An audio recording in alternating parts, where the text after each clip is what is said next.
HockeyGUY66871, and welcome to another video.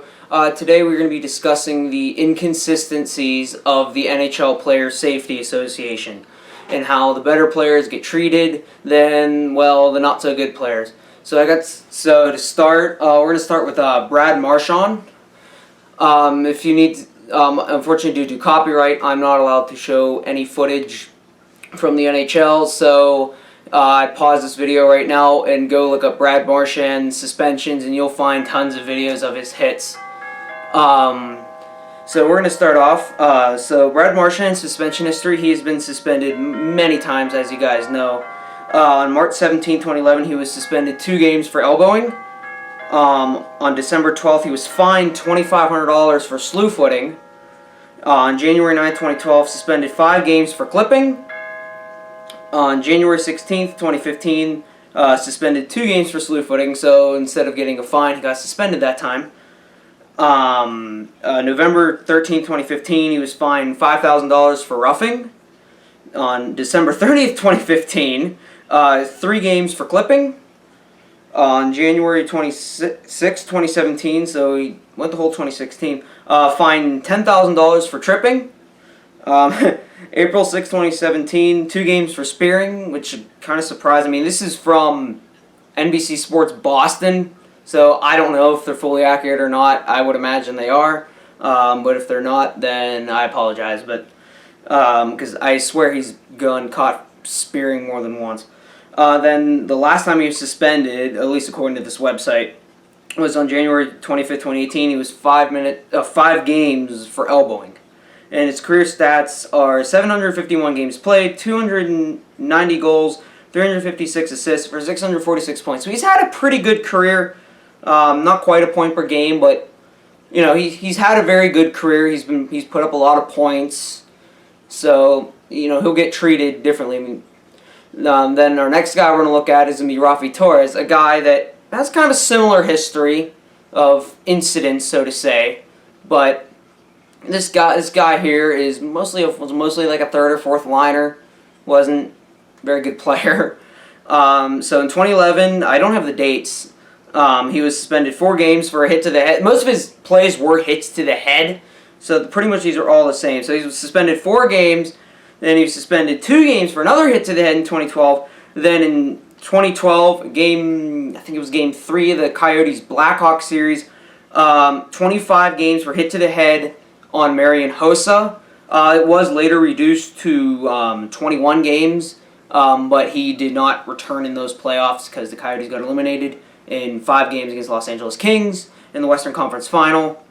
Then in 2013, when he was with the San Jose Sharks, he was suspended for the remainder of the second round series against the Los Angeles Kings. This hit happened in Game 1. He was suspended for the rest of the series, which the Kings ended up winning in Game 7.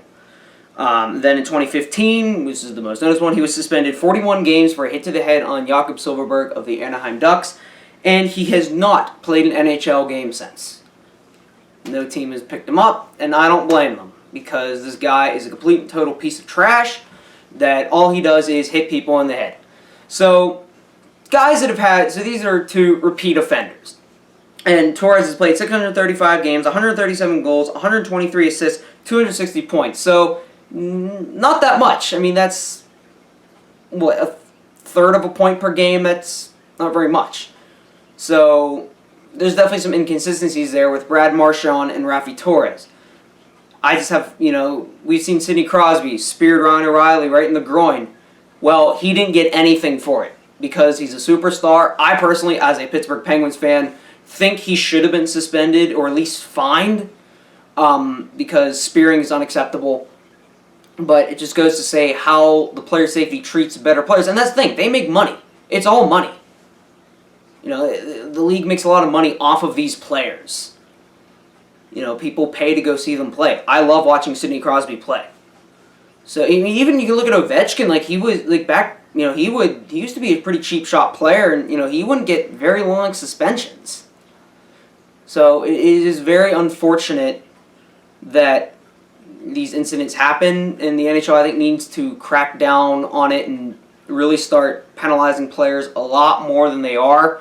We saw in the playoffs, Matt Niskanen cross-checks Brendan Gallagher in the jaw. He breaks his jaw. He gets 1 freaking game for breaking some guy's jaw. He didn't even get a freaking penalty on the play. He broke someone's jaw and they gave him 1 game. Like, that's unacceptable. Completely and totally unacceptable. Like, that, we don't need that. Like, that he should have, I think, I would have personally given him 10 games due to the result of the injury, which was a broken jaw. But, I mean, this is ridiculous. I mean, and he's not even a star player, but, I mean, he doesn't really have much of a history. I mean, he did cross-check Crosby in the head in 2017. I'm not going to get into that. And I think he was suspended 1 game, I believe. Yeah, 1 game. He was, at least I think he was suspended 1 game. Or no, he actually, I don't think was suspended at all. I know he got kicked out of the game, at least I think he did. I mean, that was a while ago. I don't remember. But I know so, I mean, he does have a history of cross-checking. And, you know, it's just, and he's not even that great of a player. I mean, he's spent time in the minors. So I would have thought, I was expecting at least 10 games for that hit, because that hit was just unacceptable.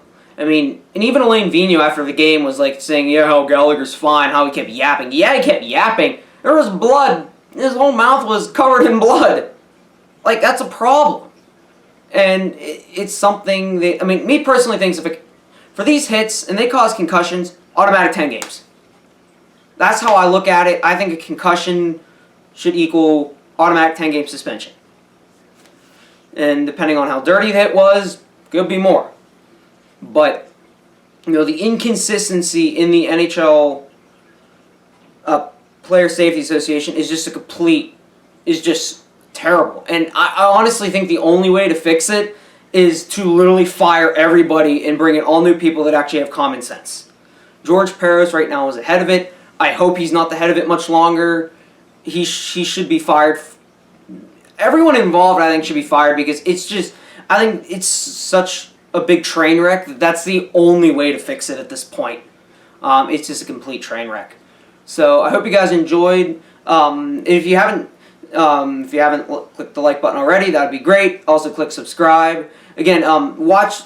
I can't show these videos due to copyright, so I recommend going back and watching. I will link them in the description to this video. I hope you guys enjoyed, and I'll catch you guys later.